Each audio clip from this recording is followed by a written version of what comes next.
చూస్ country delight, live better. ఇప్పుడే country delight యాప్ని download చేసుకోండి. అంతా క్రిస్మస్ పండుగ సంబరాల్లో ఉన్నారు. పాఠశాలలకు సెలవులు వచ్చాయని పిల్లలు కేరింతలు కొడుతున్నారు. కొత్త బట్టలు, పిండి వంటలు, బంధువుల రాకతో తెలుగు లోగిళ్లు కళకళలాడుతున్నాయి. కానీ ఖమ్మం జిల్లాలోని ఆ ఇళ్లలో మాత్రం గాఢాంధకారం అలుముకుంది. సెలవుల సరదా కాస్త వారి జీవితాల్లో తీరని విషాదం మిగిల్చింది. నవ్వుతూ ఇంటి నుంచి వెళ్లిన బిడ్డలు విగత జీవులుగా మారడంతో ఆ తల్లిదండ్రుల రోదనలు ఆకాశాన్నంటాయి. ఖమ్మం జిల్లా కేంద్రం సుల్తాన్ బజార్లో నివాసం ఉండే పెయింటర్ లక్ష్మణ్, మాధవి కుమారుడు శశాంక్ ప్రైవేటు పాఠశాలలో, ఆటో డ్రైవర్ వాహబ్ కుమారుడు సుహాన్ ప్రభుత్వ పాఠశాలలో 9వ తరగతి చదువుతున్నారు. వీళ్ళిద్దరూ చిన్నప్పటి నుంచి స్నేహితులు. సుహాన్తో కలిసి చదివే ఈశ్వర్ ముగ్గురు కలిసి నిన్న రమణగుట్ట ప్రాంతంలోని సాగర్ కాలువ వద్దకు వెళ్లారు. కొద్దిసేపు చేపలు పట్టిన అనంతరం కొంచెం ఈతొచ్చిన శశాంక్, సుహాన్, ఈతరాని ఈశ్వర్ కూడా నీళ్ళలోకి దిగారు.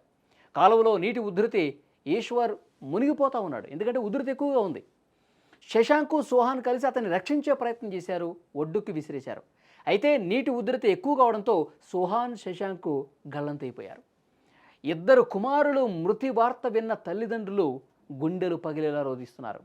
రే జాగ్రత్తగా వెళ్ళిరండ్రా అని చెప్పి పంపితే ఇక ఎప్పటికీ తిరిగి రాని లోకాలకు వెళ్ళారా బిడ్డ అంటూ ఆ తల్లిదండ్రులు కన్నీరు మున్నీరుగా విలపిస్తున్నారు. చేతికి అంది వచ్చిన కొడుకులు భవిష్యత్తులో ఉన్నత స్థానాలకు వెళ్తారనుకుంటే ఇలా అర్ధాంతరంగా రాలిపోవటం ఆ కుటుంబాలకు తీరని శోకాన్ని మిగిల్చింది. వారి రోదనలు చూస్తుంటే రాయికైనా కన్నీరు వస్తుంది. ఇద్దరు విద్యార్థుల మృతితో ఆ ఊరంతా కూడా దుఃఖంలో మునిగిపోయింది. పండుగ వేళ ఆ ఇంట పుత్ర శోకం మిగిల్చింది.